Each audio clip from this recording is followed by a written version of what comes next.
Welcome to the Addiction Connection podcast, connecting the hope of the gospel with the heart of addiction. I'm your host, Mark Shaw, and I am joined in studio, not by phone, but person to person. I can lay my eyes on you. We're not even properly socially distanced right now. Well, the pandemic will be over by the time this airs in December.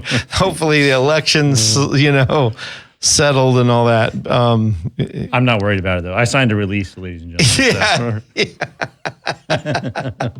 Yeah. Well, we're sitting a few feet apart. Yeah. We can't spit on each other, even though we might want to. Spit, have you?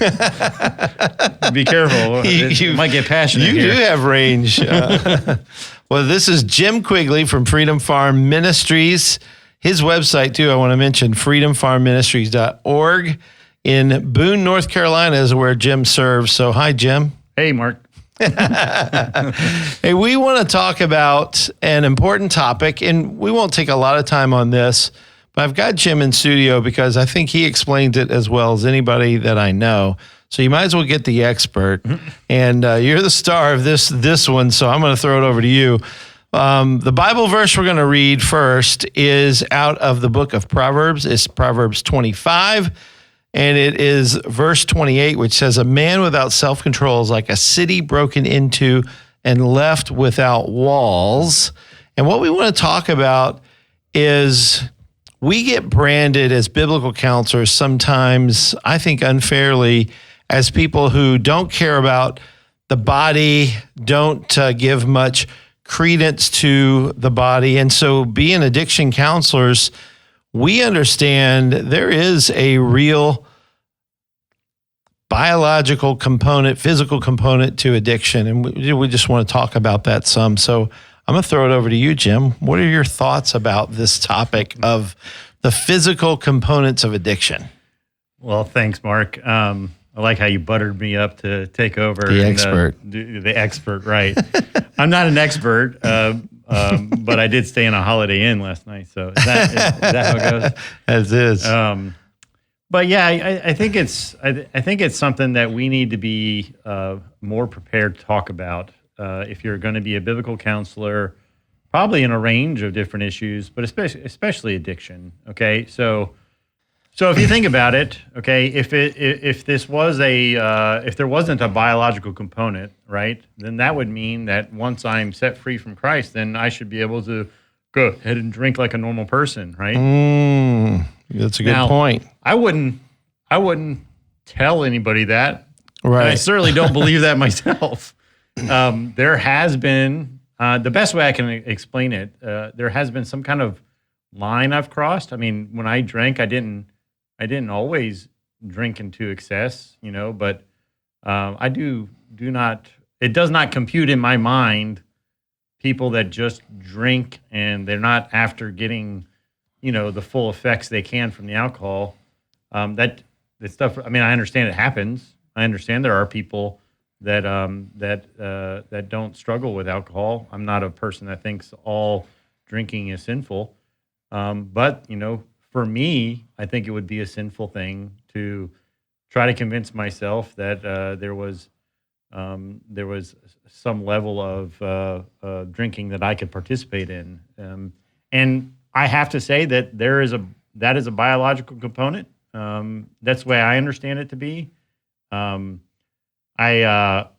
had one experience in particular where it was almost like a controlled relapse, if you can say. And I don't know if I've ever told you this story, Mark, but this was back when I was in AA a lot, and I had to have some oral surgery done. And the oral surgeon explained the whole episode to me, said that he was going to give me something. It was going to make me feel like I drank a bunch and I'd be no pain, and he was going to give me pain medication afterwards. And I went and talked to my sponsor, and they were like, I was scared to death because it was going to be done through IV and all that. Right. And so I was encouraged to call the doctor back and explain to him why I was scared to death about it.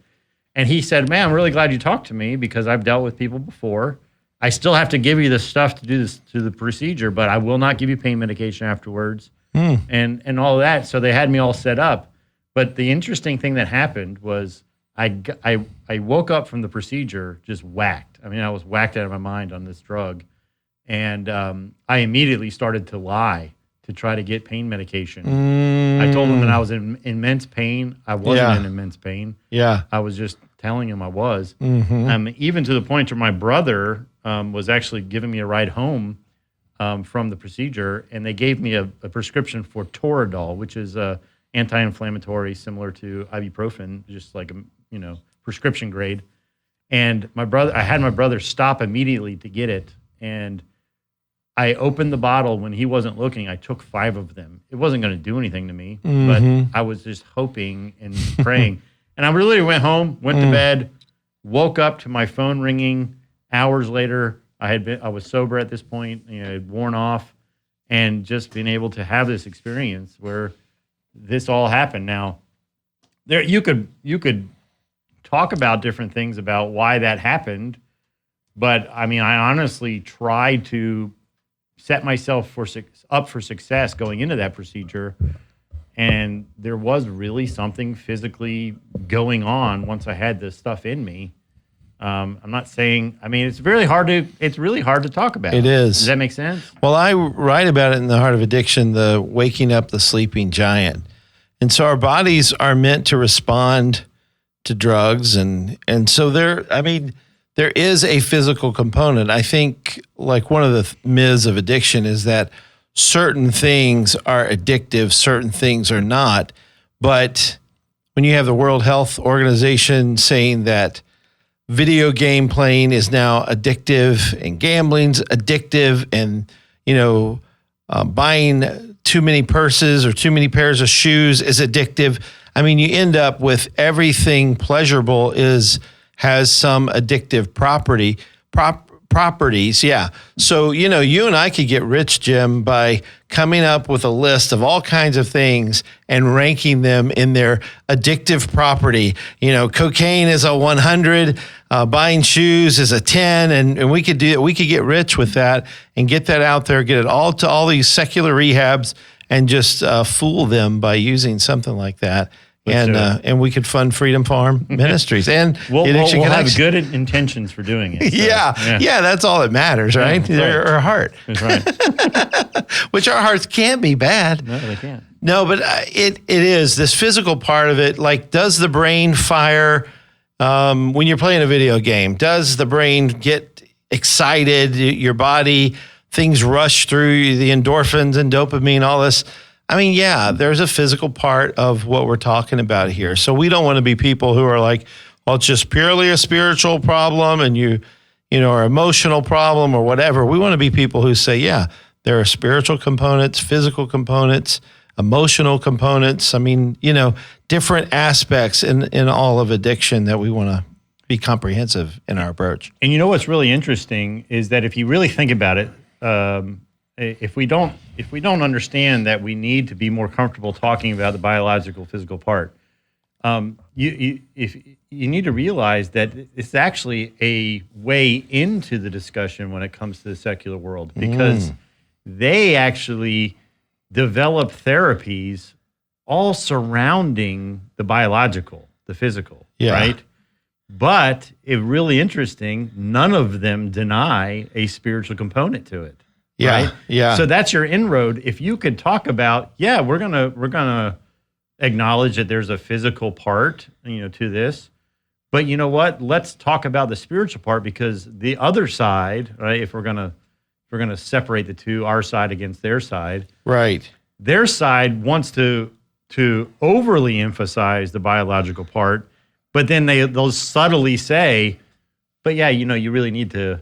And that's where you got them. I mean, I'm not trying to present it like that, like, gotcha, but really it is, because it's like, here you guys are saying science, right? Physical, biological, medication, and professional, secular, but you're acknowledging a spiritual. So what spiritual program are you talking about? And then that's when they'll want to stop the conversation. Well, we're not going to go there. Go over here where they'll tell you about spirituality. And, that's where you really, as a Christian, a biblical counselor, that's where you really have something to talk about. That's right. Well, that's a good point. Yeah, I see so many holes in their approach. And I hate to pit us against them, but we understand we're dealing with this from a very unpopular, unrecognized approach that is really the only way into heaven. It's through Jesus Christ. Right. So we're bigger than, I mean, we're not just getting people sober. We want that. We want them to have a relationship with Jesus Christ, Absolutely. with so much more. But yeah, the physical part of this. So the Bible verse we chose for this particular podcast, a man without self-control is like a city broken into and left without walls. Talk to me a little bit about that verse. Yeah, when we were first looking at it, it really struck out to me because, I mean, I can't get the audience to experience the feeling of being trapped in the physical pull of addiction, but you feel like you really, I mean, the lack of self-control is I can see why people say that this is a disease or it's something outside of yourself, because it really feels like that. Yeah. I mean, it honestly does. If we're going to be honest, when you are, when you're like I was, when you are using opioids to the degree I was, where you had to have it all day long, your whole life is all about getting enough in order to use enough for the next day.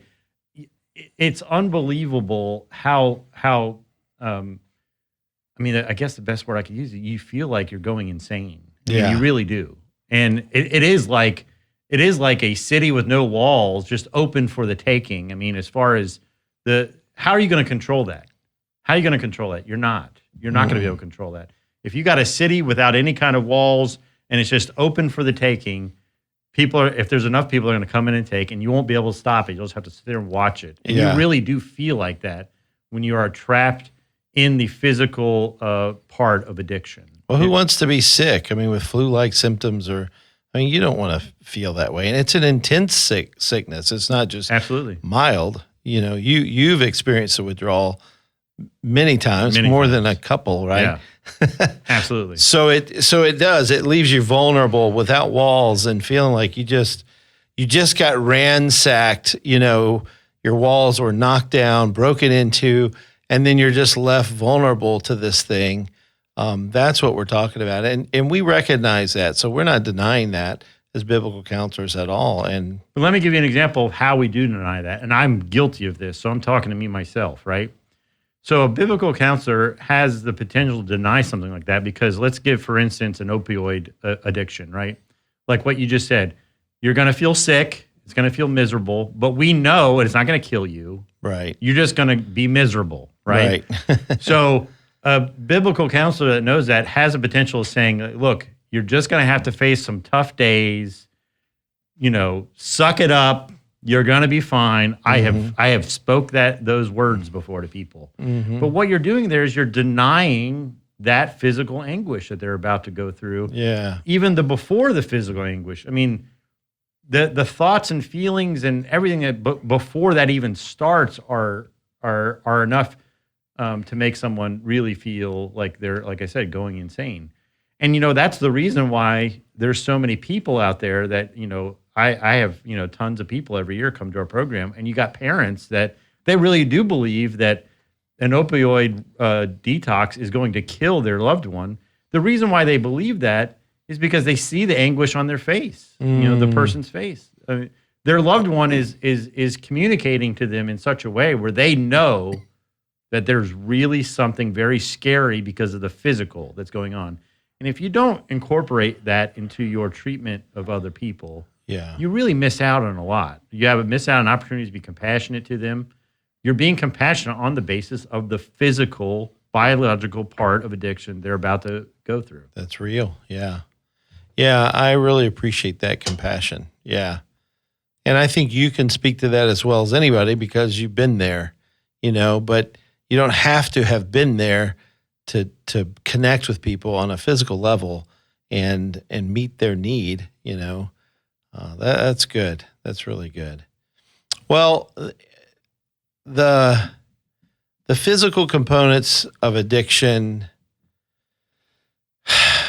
it's tough. How long do you think before people really begin to get clear-headed, start to think right, whether it's alcohol, which is a drug in liquid form, or heroin or cocaine or whatever. I mean, about how long do you see people start to be clear-headed, at Freedom Farm Ministries? How long does it take? So I would say that it's probably more of a complicated answer than anything. If there was a standard, like, everybody's different. Right. So. Everybody's different. And a lot of that, I mean, there you go. Physical, biological components make up that answer, right? That's right. Metabolism, the damage done prior, length of time, age, all those things play a factor. That's why at Freedom Farm, a guy at phase 1, which is called a safe house, they're there for a minimum of 30 days. And some people are like, you don't really start really getting in. I said, no, we give them at least a 30-day break from their last use before we allow them to move forward in the program. And that's the reason for that. Yeah. Because so wise. It's a good enough period of time for at least people to get that maybe need longer to get a real good head start. And then some people that, those younger guys that come in, they get feeling better so quick. Yeah. But some of them really need time to maybe come back down from the, I'm Superman again, and they maybe need a little time to humble. Anyway, we're getting to another discussion when it comes to ages and whatnot. But that's the reason for our first phase protocol of at least 30 days to let some of that fog lift. For me, man, it was weeks upon weeks. I had probably a good month and a half before the last time that I started to really feel like another cylinder kicked in. That's why I used to explain it. Huh. Yeah. It's like I felt another cylinder kick in recently. Like stuff started working again. And honestly, it was a full good year before I really started feeling cognitively like my brain was functioning like it was before I relapsed. Yeah. So. Yeah. You hear that a lot. People, say took a year or so and several months before they just started thinking better, more clearly. But getting people to that first month and a half, 2 months, 3 months, it's tough because the body is craving something to fix it, to feel better or whatever the motivating drive is. And getting those guys through that, but acknowledging, like you're talking about, the anguish, the pain, the reality of what they're feeling is something that can give them hope that, hey, this isn't going to be forever, but this is real right now. And if you just look at the secular world, that's where all their focus and attention is going at this point. Yeah. I mean, therapy has literally gone to dealing with the physical. I mean, medication-assisted therapy is if it's not yet, it is soon to be the number one treatment. Yep. And it's a completely physical therapy solution. Answer. Yep. It is. Yep. And that's the most popular voice out there. So that's the methadone, suboxone, those types of drugs. Yep. What are some of your thoughts about suboxone? I don't know tons about suboxone. I do know tons about methadone, having worked in a clinic there for 4 years. I actually tell people that suboxone is the modern day methadone. Yeah. Even though methadone currently has better statistical outcomes than suboxone, and Subutex is another form of the same drug. It's buprenorphine. That's what the drug is. Suboxone has another drug in it that blocks the receptors from being it. So if you're taking Suboxone, you won't be able to shoot up heroin that day. But if you're taking Subutex, that blocker isn't in there. So it might be a little confusing. What is my opinion about it? Here it is in a nutshell. It is saving lives. People are less likely to die because they're taking Suboxone, but it's not setting people free. It's not. It's a. In my opinion, it is a Band-Aid on a problem. Yeah, I often use the purgatory. I don't believe in purgatory. Sorry, I know there are listeners who do, but I don't. But the idea of purgatory being between heaven and hell, that's what methadone, Suboxone, Subutex, these drugs are. They're in between heaven and hell. It's not, you're not drug free, but you're not in chains and in bondage like you were before. So you're kind of in this in between area. I'd love to move them into heaven and really see them have a relationship with Jesus to really get into true heaven. But that's kind of, now I have family members who say, don't talk about the purgatory example, but I like that. I think that makes sense to me. It does. Like that's where people are. I mean, honestly, if you're on one of those treatments, you're going to feel the same effects as if you stop using. Yeah. It may be, actually, I've heard the opposite. I've heard it's actually worse than just cold turkey and off of pain pills or heroin. It's harder to come off the suboxone. Much more painful. And whereas it originally started as a step down thing where you get people to step down, it's now stopped being that. Now it's maintenance. Now it's just you're on it until you no longer want it. So you can literally be on it for years and years and years. Yeah. And they don't even want to argue that anymore. No. They say, hey, look, just take it as long as you need to. Yep. Yeah. Which is consistent with the disease concept of addiction, that model that you have a disease, you're always going to have it. It's now your identity. You might as well be on that medication the rest of your life in that mindset, in that model. I'm glad there's hope. There is. I'm glad there's Freedom Farm. I'm glad there's Jim Quigley. I'm glad there's Mark Shaw. I'm glad you didn't spit on me. No, and thankful for you and what you do. And it's just, Jim's just real. The program at Freedom Farm is real. And, that's what it's going to take. Not being a phony, not faking it, not pretending that these things aren't, real issues in people's lives.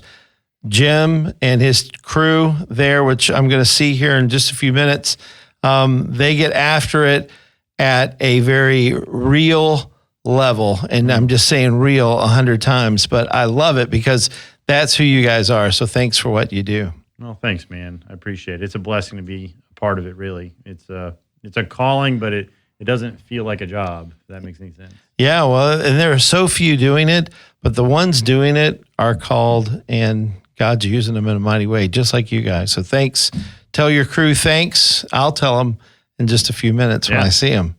Well, all right. Thanks for being on this podcast, The Addiction Connection. A podcast is produced by Mark Shaw Jr. And that's not senior. That's not me. My son is our producer, does a great job with all this. Very talented young man. I think we have about 94 of these podcasts done this year. We're going to get 100 out by the end of the year. Kind of crazy to think about. Didn't know what the heck we were doing in the very beginning. Still don't know much more than we did, or I don't, but my son does. So I'm thankful for my producer here live in studio with Jim Quigley. We are out. Thanks for joining us. It was great to be here.